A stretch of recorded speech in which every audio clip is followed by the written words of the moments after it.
এর বিচার আল্লাহ করবে। মুনাফিকদের বিচার আল্লাহ তাআলা আমাকে দুনিয়াতে করতে বলেন নেই। তো এভাবে এই মুনাফিকরা মদিনা শহরে টিকে ছিল এবং আল্লাহ রসুলের মৃত্যুর 1 বছর খানেক আগে আবদুল্লাহ ভাই মারা গেছিল। তো আবদুল্লাহ ভাই মারা যাওয়ার পরে আল্লাহ রসুল আবদুল্লাহ ভাই তার যে আকাঙ্ক্ষা কামনা সে অনুযায়ী আল্লাহ রসুল একটা জামা তাকে দেওয়া হয়েছিল তার কাফনে। আল্লাহ রসুলের জামা দেওয়া হয়েছিল তার কাফনে এবং আল্লাহ রসুল তাকে দেখতে গেছিলেন যে জামা গায়ে দিয়া। সেই জামাটাই পরবর্তীতে যখন তার মৃত্যুর খবর আসে তখন ওই জামাটাই দিয়ে দেওয়া হয়েছে। আল্লাহ রসুলের কাছে জামা চাইছে, ওই জামাটাই তার কাফনে দেওয়া হয়েছিল এবং আল্লাহ রসুল তার জানাজা নামাজ পড়েছেন। আল্লাহ রসুল তার জানাজা নামাজ পড়ার সময় যখন অগ্রসর হয়েছেন, উমর ফারুক আল্লাহ রসুলের জামা টাইনে ধরছে, ইয়া রসুল্লাহ আপনি ওর মুনাফিক, ওর নামাজ কেন পড়বেন? তো উমর ফারুক বলার পরে আল্লাহ রসুল বলেন যে দেখো আল্লাহ মানা করছে। উমর ফারুক আয়াত বললেন যে ইস্তাক ফেরাম আমলা তাক ফেরাম ইস্তাক ফেরাম সাবিনা মারাথান ফারাইয়া গফরুল্লাহ। আল্লাহ বলছেন যে আপনি তার জন্য ক্ষমা চান আর না চান, আপনি তার জন্য 70 বার ক্ষমা চান, আমি তা ক্ষমা করবো না। তো আল্লাহ রসুল বলেন যে আমি তার 70 বার চাইতে বেশি বার আমি তার জন্য ক্ষমা চাইব, 70 বার চাইতে আরও বেশি বার চাইব ক্ষমা, যদি আল্লাহ তাকে মাফ করে। তার উমর ফারুক আর বাধা দিলেন না। আল্লাহ রসুল তার জানাজা পড়লেন। জানাজা পড়ার পরে তার কবরের কাছে গিয়ে যখন দোয়া করবেন তখন আবার আয়াত নাযিল করেন ওয়ালা তাকুম আলা কবরিহি আবাদা। হে রাসূল তার কবরের কাছে আপনি করছেন কেন দাঁড়াবেন না, তার জন্য দোয়া করবেন না। এই ঘটনার পরে আল্লাহ রসুল আর মুনাফিকদের জানাজায় অংশগ্রহণ করেন নাই এবং সাহাবারাও এই ব্যাপারে সতর্ক হয়েছেন। বিশেষ করে হুযায়ফা ইয়ামানি রাদিয়াল্লাহু তাআলা আনহু ওনার ব্যাপারে মানে সবাই এটা লক্ষ্য করতো যে কোনো এক লোক যদি সন্দেহ হয় যে সে মুনাফিক কি মুসলমান, তো হুযায়ফা ইয়ামানির দিকে সবাই লক্ষ্য রাখতো যে হুযায়ফা ইয়ামানি কী করে। হুযায়ফা ইয়ামানি যদি তার জানাজায় সামিল হয় তো অন্যান্য সাহাবীরাও সামিল হতেন, আর হুযায়ফা ইয়ামানি সামিল না হলে সামিল হতেন না। এই হুযায়ফা ইয়ামানি একদিন উমর ফারুকের কাছে যে প্রশ্ন করেছেন উমর ফারুক হুযায়ফা ইয়ামানিকে। হুযায়ফা ইয়ামানিকে উমর ফারুক বলছে যে হুযায়ফা আল্লাহ রসুল তোমাকে সব কথা বলে, আমাদেরকে বলে না। মুনাফিকের তালিকা তোমার কাছে আসে, বলো মুনাফিকের তালিকার মধ্যে আমার নামটা কি আছে? অস্থির হয়ে গেছি আমরা তাফসীর পড়ে যে উমর ফারুক এত বড় একজন আল্লাহর নিকটতম বান্দা, তার মনে ভয় ছিল যে আমার নামটা কি মুনাফিকের তালিকার মধ্যে আসে নাকি, এটা চিন্তা তিনি করছেন। তো যাই হোক, আমরা যেন কখনোই নিজেকে কোনো বড় মনে না করি, কোনো নিজেকে মানে কোনো রকম আল্লাহর ওলি বা খুব কামেল বা একজন খুব ভালো মানুষ এরকম যেন আমরা চিন্তা কখনো না করি নিজেরা। স্বাভাবিক আমরা একজন মুসলমান হিসেবে স্বাভাবিক একজন মুসলমানের যে চরিত্র, সেই চরিত্র নিয়ে আমরা সবাই সমাজে চলাফেরা করব। কখনোই সমাজে কোনো একটা বড় কিছু বা ভারী একটা কিছু আমরা হয়েছি বা এরকম অবস্থা যেন আমাদের মধ্যে সৃষ্টি না হয়, এ ব্যাপারে আমাদের সবাই লক্ষ্য রেখে চলতে হবে। আর এই মুনাফিক সম্পর্কে আল্লাহ রসুল হাদিস বলেছেন আল্লাহ রসুল আরবা মান কুন্না ফিহি কানা মুনাফিকান খালেসান। আল্লাহ রসুল 4টা চরিত্র যার মধ্যে থাকবে সে খাঁটি মুনাফিক হবে। এই যে হাদ্দাসা কাযাবা, কথার মধ্যে মিথ্যা কথা বলবে। ওই যে হাদা গাদারা, মানুষের সাথে ওয়াদা করলে ওয়াদা খারাপ করবে। ওই যে উতুমে না খানা, মানুষের সাথে আমানত রাখলে সে আমানতের খেয়ানত করবে। ওই যা খাসমা ফাজারা, তর্ক বিতর্ক করলে তার মধ্যে ফাহেসা কালাম ব্যবহার করবে। এই 4টা স্বভাব যদি কোনো মানুষের মধ্যে থাকে, আল্লাহ রসুল বলেন ইনশাল্লাহ সমাজ আমান্না মুসলিম, যদি রোজা রাখে নামাজ পড়ে এবং সে নিজেকে মুসলমানের ধারণা করে, এটা গ্রহণযোগ্য হবে না। কথার মধ্যে মিথ্যা কথা বলা, ওয়াদা খেলাপ করা, আমানতের খেয়ানত করা, তর্ক বিতর্কের মধ্যে ফাহেসা কালাম ব্যবহার করা, এই 4টি হলো মুনাফিকের আলামত, আল্লাহ রসুল বলেছেন। এই জন্য মুনাফিক চরিত্র থেকে আমরা সাবধান থাকবো, খবরদার। বিশেষ করে মিথ্যা কিন্তু অত্যন্ত অপরাধ, এবং এটা এত বড় অপরাধ যে এটা শিরকের পর্যায়ে আল্লাহ রসুল বলেছেন। শিরকের সমপর্যায়ের গুণ হলো মিথ্যা কথা বলা। এই জন্য মিথ্যা কথা থেকে আমরা সবসময় নিজেকে রক্ষা করে চলব ইনশাল্লাহ। আসসালামু আলাইকুম। সম্মানিত সুধীমণ্ডলী, আমরা সূরা মুনাফিকুন সম্পর্কে এখন আলোচনা করব ইনশাআল্লাহ। আউযু বিল্লাহি মিনাশ শাইতানির রাজিম, বিসমিল্লাহির রহমানির রহিম। ইযা জাআকাল মুনাফিকুনা ক্বালু নাশহাদু ইন্নাকা রাসূলুল্লাহ।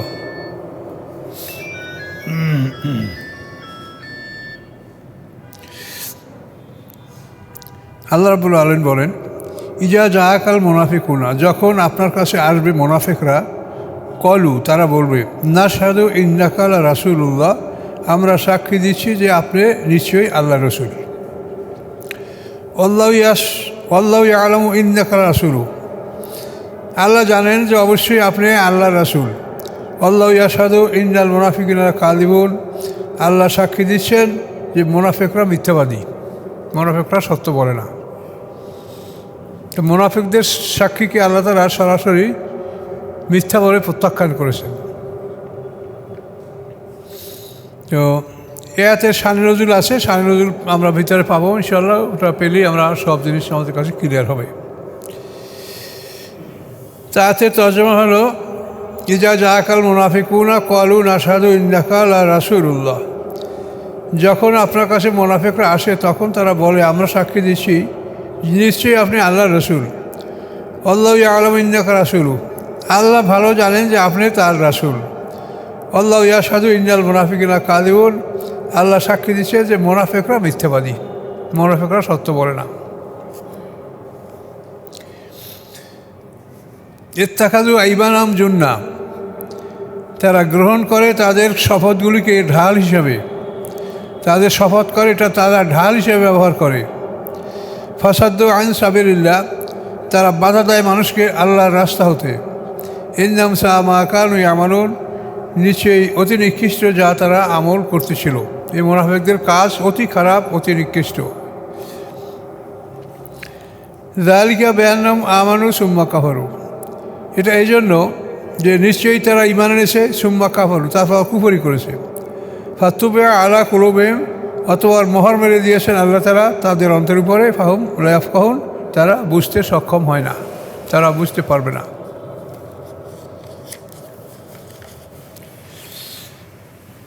ওয়াইদা রাআইতাহুম তু'জিবুকা আজসামুহুম, যখন আপনি তাদেরকে দেখবেন আশ্চর্য লাগবে তাদের দেহ, তাদের দেহ আপনাকে সন্তুষ্ট করবে। মানে ডোলডাল, মানে স্বাস্থ্য, চেহারা, সুরাত সিরাত খুব মানে মানানসই মানুষ, খুব যোগ্য মানুষ বলে মনে হবে।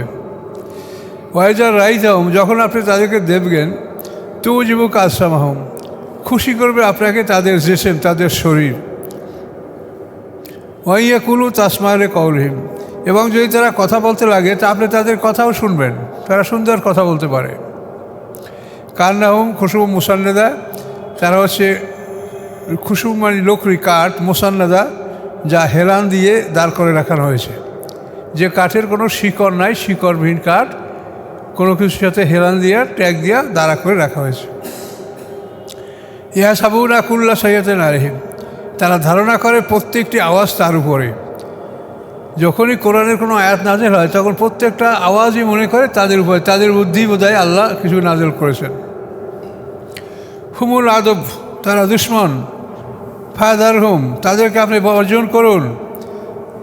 কাতালাহুমুল্লাহ, আল্লাহ তাদের হত্যা করুন। আন্না ইউফাকুন, কীভাবে তারা মিথ্যা রচনা করে যাচ্ছে। তো এই সূরার শানে নজুল, সূরা মুনাফিকুনের শানে নজুল হলো গজওয়ে বনি মুস্তালিক। এই গজওয়ে বনি মুস্তালিকের যুদ্ধের এই ঘটনা। যে গজি মুস্তালিক, এই যুদ্ধটা হয়েছে মানে কিছু সাহাবী না, কিছু মুশরিক মদিনার বিরুদ্ধে আক্রমণ করার জন্য অভিপ্রায় ব্যক্ত করেছিলেন। আল্লাহ রসুল তাদেরকে শাস্তি দেওয়ার জন্য তাদেরকে ঘেরাও করেছেন, পাকড়াও করেছেন, এবং সেখানে সামান্য যুদ্ধ হয়েছে এবং তাতে তেমন কোনো ক্ষয়ক্ষতি হয় নাই উভয় পক্ষেরই। সেখানে মুনাফিকরা যাদের ওখানে যারা ছিল, তারা যারা একত্রিত হয়েছিল, তাদের মধ্যে বেশি ক্ষয়ক্ষতি হয় নাই। তার কারণ এখানে হারিস নামক এক ব্যক্তি হলো এই বনি এই যে যে গজওয়ায় যেটা বনি হারেস, তো এই হারেসের কন্যা হলো জুয়াইরিয়া রাদিয়াল্লাহু তাআলা আনহা। এই জুয়াইরিয়াকে আল্লাহ রসুল বিয়া করেছিলেন। তো এই জুয়াইরিয়াকে আল্লাহ রসুল প্রথমে দাস হিসেবে পেয়েছেন, তারপর তাকে আজাদ করে দিয়ে তাকে আল্লাহ রসুল বিয়া করেছেন। বিয়া করার ফলে দেখা গেল যে ওই সম্প্রদায়ের যতগুলি লোক মুসলমানদের হাতে বন্দী হয়েছিল তারা সবাই তাদের বন্দীদেরকে মুক্ত করে দিলেন। যেহেতু এখন সে আল্লাহ রসুলের আত্মীয় হয়েছে, আল্লাহ রসুলের সাথে তার বিবাহ হয়েছে, এখন এই জুয়াইরিয়ার বংশধর তারা যত লোক তারা সব মুক্তি পেয়ে গেল এই উসিলায়। তা আল্লাহ রসুলের বিবাহগুলির একটা কৌশল আছে। দেখেন এখানে এই কৌশলে বহু লোক যারা দাসী হিসাবে মুসলমানদের হাতে বন্দী হয়েছিল তারা মুক্তি পেয়ে গেল। তো এই যুদ্ধে অনেক মুনাফেক সামিল হয়েছিল। সেই মুনাফেকদের কাণ্ড আমরা এখানে সামান্য কিছু হলেও আমরা তুলে ধরার চেষ্টা করব।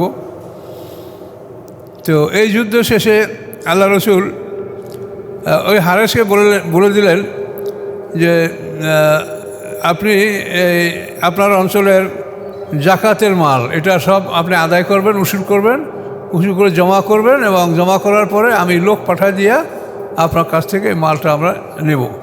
এটা আল্লাহ রসুল বলে রেখেছিলেন। তো এইভাবে কাজ চলতেছিল। রসুল সাল্লাল্লাহু আলাইহি ওয়াসাল্লাম রওনা করলেন। তো রওনা করার পরে সামনে কী ঘটনা ঘটছিল দেখেন। ওয়াইজা কিলাম তাআলা ইস্তাগফির লাকুম রাসূলুল্লাহ লাওয়া রুসুহুম, যখন তাদেরকে বলা হয় যে তোমরা আসো, তোমাদের জন্য আল্লাহ রসুল ক্ষমা প্রার্থনা করবেন আল্লাহর কাছে, লাওয়া রুসুহুম, তখন তারা মাথা ঘুরিয়ে নেয়, মাথা কাত করে মাথা ঘুরিয়ে নেয় অন্যদিকে। রাইতাহুম ইয়াসুদ্দুনা, আপনি দেখবেন যে তারা বাধাগ্রস্ত হচ্ছে, মুস্তাকবিরুন, এবং তারা অহংকার করছে, তারা মানে সারেন্ডার করছে না, অহংকার করছে। সাওয়াউন আলাইহিম, সমান তাদের উপরে, আস্তাগফির লাহুম আম লাম তাস্তাগফির লাহুম, যে আপনি তাদের জন্য ক্ষমা চান আর না চান সমান। লা ইয়াগফিরুল্লাহু লাহুম, আল্লাহ তাদেরকে ক্ষমা করবেন না। ইন্নাল্লাহা লা ইয়াহদিল কওমাল ফাসিকিন, আল্লাহ তাআলা কাফেরদেরকে ফয়সালা হিদায়াত দান করেন না। তো এখানে এই মুনাফিকের সর্দার হলো আব্দুল্লাহ ইবনে উবাই। মদিনায় অন্তত 82 জন মুনাফিক ছিল।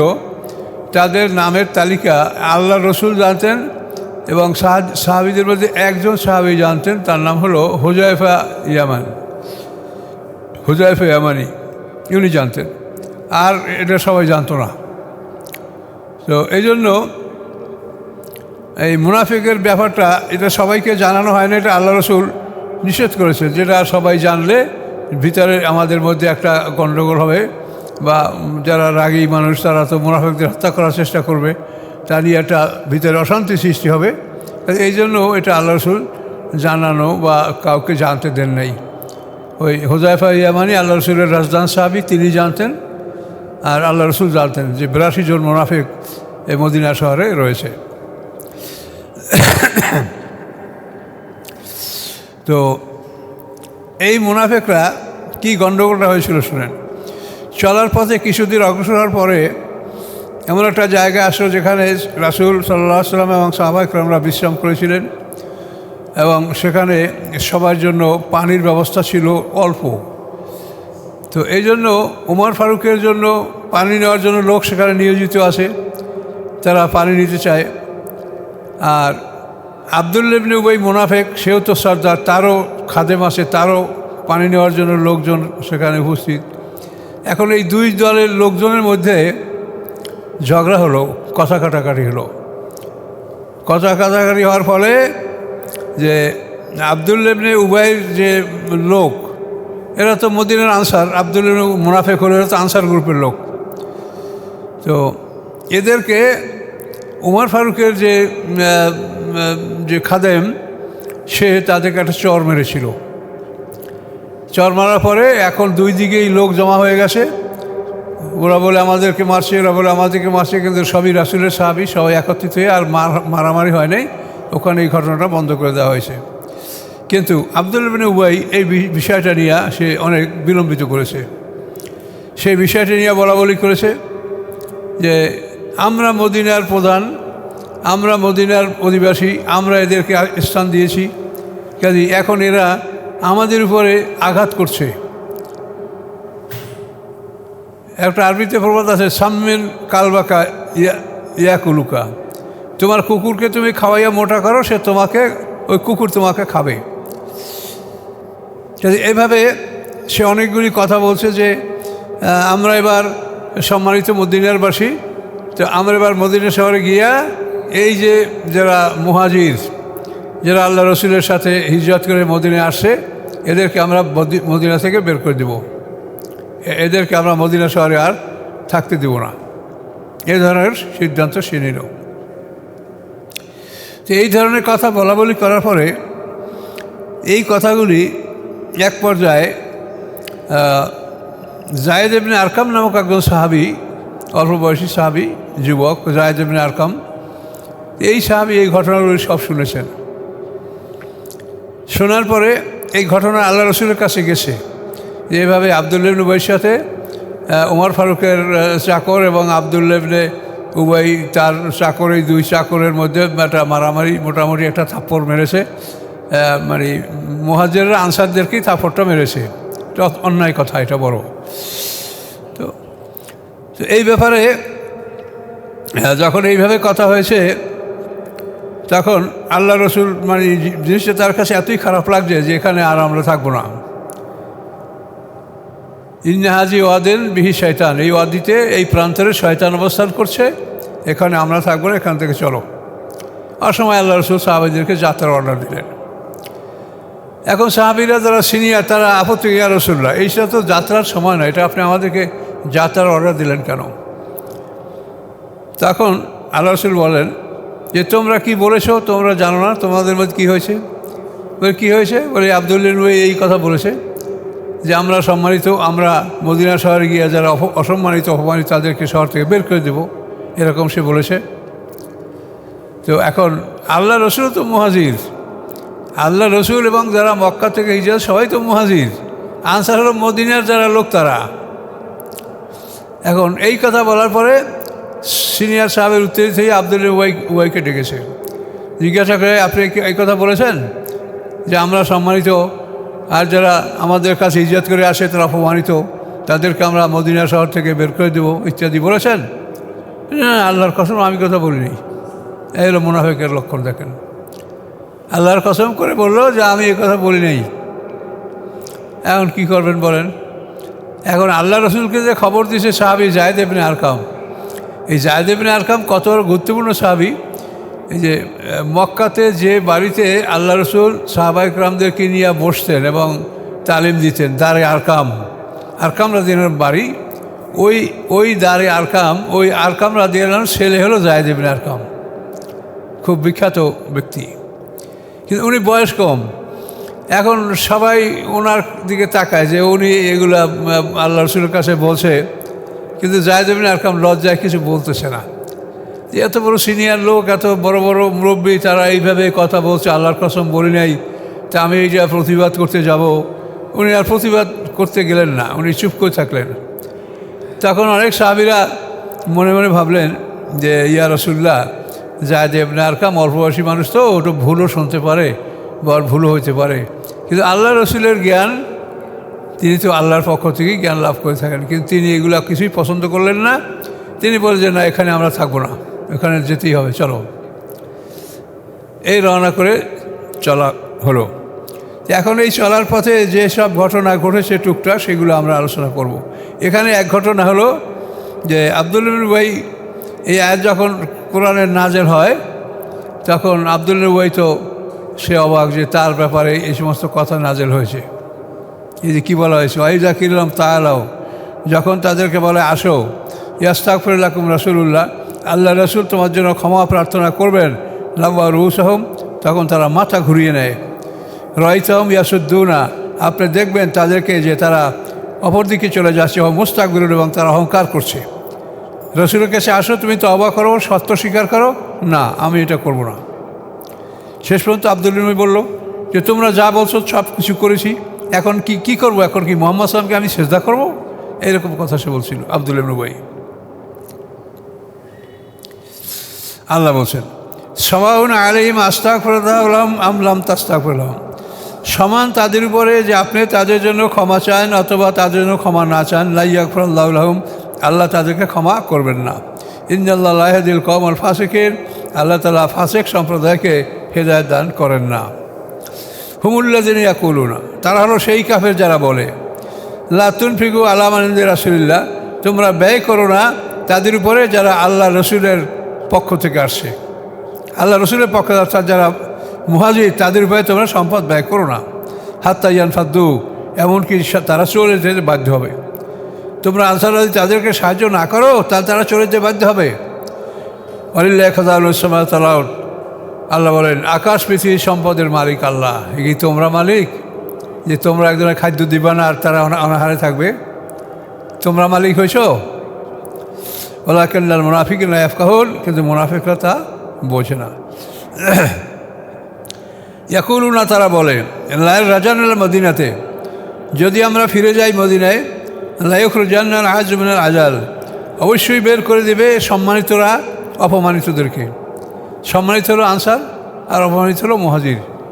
এই আনসাররা এই মুহাজিরদেরকে মক্কা থেকে মদিনা থেকে বের করে দিবে।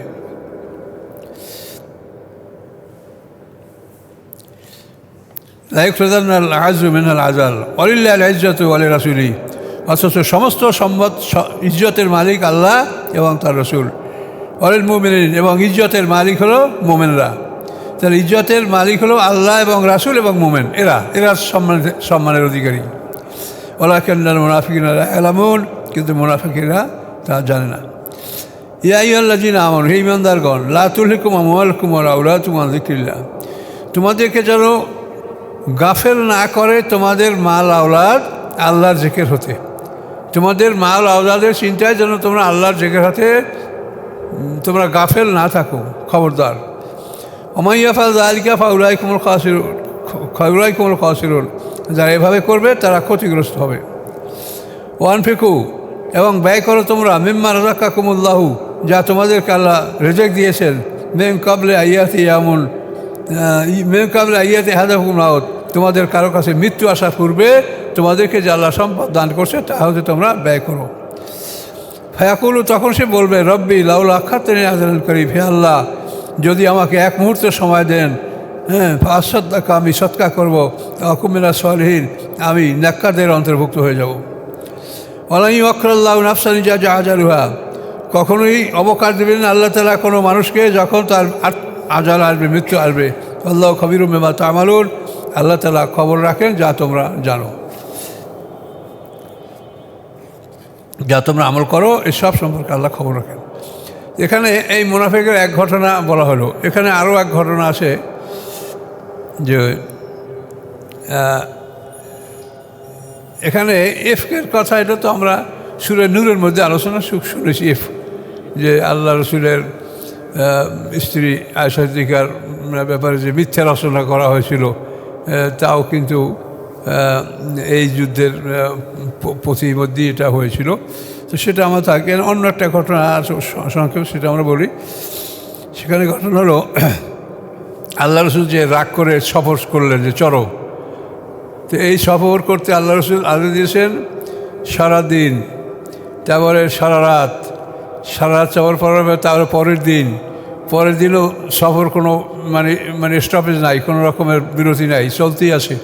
পরের দিন যখন আর কেউ চলতে পারে না, তখন আল্লাহ রসুল বলছেন যে এখন তোমরা বিশ্রাম করো। তখন আল্লাহ রসুল এমনভাবে তাদেরকে বিশ্রামের জন্য বললেন যে সবাই উঠ থেকে যেভাবে নিচে পড়ছে সে সেইখানে পড়ি, সেইখানে ঘুমিয়ে রয়েছে। একদিন এক রাত, তারপরে আরও একদিন প্রায় এভাবে সবাই ঘুম পড়ে রয়েছে। ঘুম পড়ে থেকে এখানে তাদের রাত হয়ে গেছে, দিন কাটিয়ে গেছে, রাত হয়ে গেছে। রাতের বেলায় হঠাৎ করে বালুর ঝড় শুরু হয়েছে। এখন বালুর ঝড় হলো অত্যন্ত মারাত্মক। বালুর ঝড়ে যদি টনকে টন বালু উড়িয়ে এসে যদি হঠাৎ করে জনপদের উপরে মানুষের পড়ে তো মানুষগুলি তো ওখানে শেষ। এই যে নেফুদ্দানা, আলোবাল খালি, রোবওয়াল খালি আরব, এইসব আরবে তো বহু মানুষ এভাবে মরুভূমির মধ্যে হারিয়ে গেছে। তো এখন এই মরুভূমিতে যে মরুর হাওয়া যে চলছে এ ব্যাপারে সাহাবায়ে কেরাম খুব ভীত হয়ে গেছেন। তো আল্লাহ রাসূল বললেন যে দেখো, এটা তোমাদের ভয়ের কোনো কারণ নাই। আজকে এই মদিনা শহরে জায়েদ বিন তাবুত, রিফা বিন জায়েদ বিন তাবুত, একজন ইহুদি বড় আলেম, সে মারা গেছে। তার কারণে আল্লাহ তাআলা আজকে পৃথিবীতে এরকম একটা বিপর্যয় সৃষ্টি করে দিচ্ছে, তোমাদের ভয় নেই। তখন এক মুনাফিক বলে, ইতিমধ্যে আবার এই ঝড়ের মধ্যে আল্লাহ রসুলের উট হারিয়ে গেছে, উট যে কোথায় চলে গেছে উট পাওয়া যাচ্ছে না। তো এখন এক মুনাফিক বলে যে মুহাম্মদ সাল্লাল্লাহু আলাইহি ওয়াসাল্লামের উট হারিয়ে গেছে কোথায় তা সে বলতে পারে না, অথচ মদিনায় এক মুনাফিক মারা গেছে তার খবর সে বলার সাথে সাথে আল্লাহ তাআলা জিবরিল আমিনকে পাঠিয়ে দিলেন এবং আল্লাহ রসুলের উট কোথায় সেটা বলে দেওয়া হলো যে অমুক জায়গায় আল্লাহ রসুলের উট অমুক বাবলা গাছের সাথে শিকড় এর সাথে তার রশি জড়াই আছে, তোমরা সেখান থেকে নিয়ে আসো। আল্লাহ রসুলের উট সেখান থেকে নিয়ে আসা হলো। তো এভাবে আল্লাহ রসুলের ব্যাপারে আল্লাহ সাহায্য করেছেন এবং এরা মদিনায় প্রবেশ করেছে। তো মদিনায় প্রবেশ করার সময় এই আবদুল্লাহ ইবনে উবাই যে মুনাফিক, এর ছেলে আবদুল্লাহ খাঁটি মুসলমান ছিল। উনি মদিনার গেটে দাঁড়াই রয়েছে যে বাবা কোন সময় ঢুকবে তারা ঢুকতে দেবে না তলোয়ার নিয়ে। আর যে ওর বাবা আসতেছে তখনই তলোয়ার দিয়ে মানে আক্রমণ করার উপক্রম, যে আপনি ঢুকবেন না শহরে। আপনি আগে বলবেন যে এই শহরের ইজ্জতওয়ালা কে, রাসূল না আপনি? মুনাফিকরা মানে আপনারা ইজ্জতওয়ালা কি আপনারা না আল্লাহ রসুল, মুহাজিররা না আনসাররা? এটা আপনাকে বলতে হবে। এখন সে হাউ করে হায় আল্লাহ রসুলের কাছে নালিশ করছে, ইয়া রসুল্লাহ দেখেন ও আমাকে শহরে ঢুকতে দিচ্ছে আমার ছেলে। তখন আল্লাহ রসুল তার ছেলেকে ডাকলেন, ডেকে বলেন যে বাবা এগুলো তোমরা করো না, তাকে ঢুকতে দাও, স্বাভাবিকভাবে থাকতে দাও, এর বিচার আল্লাহ করবে। মুনাফিকদের বিচার আল্লাহ তাআলা আমাকে দুনিয়াতে করতে বলেন নেই। তো এভাবে এই মুনাফিকরা মদিনা শহরে টিকে ছিল এবং আল্লাহ রসুলের মৃত্যুর 1 বছর খানেক আগে আবদুল্লাহ ইবনে উবাই মারা গেছিল। তো আবদুল্লাহ ইবনে উবাই মারা যাওয়ার পরে আল্লাহ রসুল আবদুল্লাহ ইবনে উবাইয়ের সে যে তার যে আকাঙ্ক্ষা কামনা সে অনুযায়ী আল্লাহ রসুলের একটা জামা তাকে দেওয়া হয়েছিল তার কাফনে। আল্লাহ রসুলের জামা দেওয়া হয়েছিল তার কাফনে এবং আল্লাহ রসুল তাকে দেখতে গেছিলেন যে জামা গায়ে দিয়া, সেই জামাটাই পরবর্তীতে যখন তার মৃত্যুর খবর আসে তখন ওই জামাটাই দিয়ে দেওয়া হয়েছে। আল্লাহ রসুলের কাছে জামা শেষে ওই জামাটাই তার কাফনে দেওয়া হয়েছিল এবং আল্লাহ রসুল তার জানাজা নামাজ পড়েছেন। আল্লাহ রসুল তার জানাজা নামাজ পড়ার সময় যখন অগ্রসর হয়েছেন, উমর ফারুক আল্লাহ রসুলের জামা টাইনে ধরছে, ইয়া রসুল্লাহ আপনি ওর মুনাফিক, নামাজ কেন পড়বেন? তো উমর ফারুক বলার পরে আল্লাহ রসুল বলেন যে দেখো আল্লাহ মানা করছে। উমর ফারুক আয়াত বললেন যে ইস্তাগফিরুল্লাহ লা তাস্তাগফিরুল্লাহ ইন তাস্তাগফিরুল্লাহ 70 মারাতান ফালা ইয়াগফিরুল্লাহু লাহুম। আল্লাহ বলছেন যে আপনি তার জন্য ক্ষমা চান আর না চান, আপনি তার জন্য 70 বার ক্ষমা চান, আমি তা ক্ষমা করবো না। তো আল্লাহ রসুল বলেন যে আমি তার 70 বারের চাইতে বেশি বার আমি তার জন্য ক্ষমা চাইব, 70 বারের চাইতে আরও বেশি বার চাইব ক্ষমা, যদি আল্লাহ তাকে মাফ করে। তার উমর ফারুক আর বাধা দিলেন না। আল্লাহ রসুল তার জানাজা পড়লেন। জানাজা পড়ার পরে তার কবরের কাছে গিয়ে যখন দোয়া করবেন তখন আবার আয়াত নাযিল করেন, ওয়ালা তাকুম আলা কবরিহি আবাদা, হে রাসূল তার কবরের কাছে আপনি করছেন কেন দাঁড়াবেন না, তার জন্য দোয়া করবেন না। এই ঘটনার পরে আল্লাহ রসুল আর মুনাফিকদের জানাজায় অংশগ্রহণ করেন নাই এবং সাহাবারাও এই ব্যাপারে সতর্ক হয়েছেন।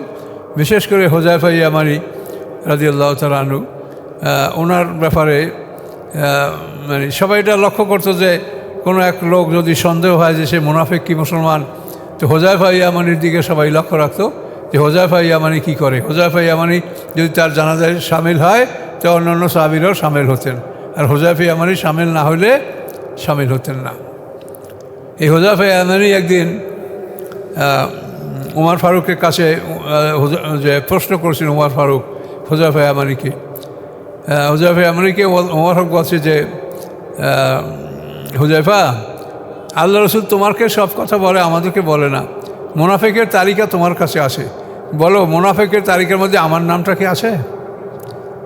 অস্থির হয়ে গেছি আমরা তাফসীর পড়ে যে উমর ফারুক এত বড় একজন আল্লাহর নিকটতম বান্দা, তার মনে ভয় ছিল যে আমার নামটা কি মুনাফিকের তালিকার মধ্যে আসে নাকি, এটা চিন্তা তিনি করছেন। তো যাই হোক, আমরা যেন কখনোই নিজেকে কোনো বড় মনে না করি, কোনো নিজেকে মানে কোনো রকম আল্লাহর ওলি বা খুব কামেল বা একজন খুব ভালো মানুষ এরকম যেন আমরা চিন্তা কখনো না করি নিজেরা। স্বাভাবিক আমরা একজন মুসলমান হিসেবে স্বাভাবিক একজন মুসলমানের যে চরিত্র, সেই চরিত্র নিয়ে আমরা সবাই সমাজে চলাফেরা করব। কখনোই সমাজে কোনো একটা বড় কিছু বা ভারী একটা কিছু আমরা হয়েছি বা এরকম অবস্থা যেন আমাদের মধ্যে সৃষ্টি না হয়, এ ব্যাপারে আমাদের সবাই লক্ষ্য রেখে চলতে হবে। আর এই মুনাফিক সম্পর্কে আল্লাহ রসুল হাদিস বলেছেন আল্লাহ রসুল আরবা মানকুন্না ফিহে কানা মুনাফিকান খালেসান। আল্লাহ রসুল 4টা চরিত্র যার মধ্যে থাকবে সে খাঁটি মুনাফিক হবে। এই যে হাদ্দাসা কাজাবা, কথার মধ্যে মিথ্যা কথা বলবে। ওই যে হাদা গাদারা, মানুষের সাথে ওয়াদা করলে ওয়াদা খারাপ করবে। ওই যে উতুমে না খানা, মানুষের সাথে আমানত রাখলে সে আমানতের খেয়ানত করবে। ওই যা খাসমা ফাজারা, তর্ক বিতর্ক করলে তার মধ্যে ফাহেসা কালাম ব্যবহার করবে। এই 4টা স্বভাব যদি কোনো মানুষের মধ্যে থাকে, আল্লাহ রসুল বলেন ওয়াইনসাল্লাহ সমাজ আমান্না মুসলিম, যে রোজা রাখে, নামাজ পড়ে এবং সে নিজেকে মুসলমান ধারণা করে, এটা গ্রহণযোগ্য হবে না। কথার মধ্যে মিথ্যা কথা বলা, ওয়াদা খেলাপ করা, আমানতের খেয়ানত করা, তর্ক বিতর্কের মধ্যে ফাহেসা কালাম ব্যবহার করা, এই 4টি হলো মুনাফিকের আলামত, আল্লাহ রসুল বলেছেন। এই জন্য মুনাফিক চরিত্র থেকে আমরা সাবধান থাকবো, খবরদার। বিশেষ করে মিথ্যা কিন্তু অত্যন্ত অপরাধ, এবং এটা এত বড় অপরাধ যে এটা শিরকের পর্যায়ে আল্লাহ রসুল বলেছেন। শিরকের সমপর্যায়ের গুণ হলো মিথ্যা কথা বলা। এই জন্য মিথ্যা কথা থেকে আমরা সবসময় নিজেকে রক্ষা করে চলব ইনশাল্লাহ।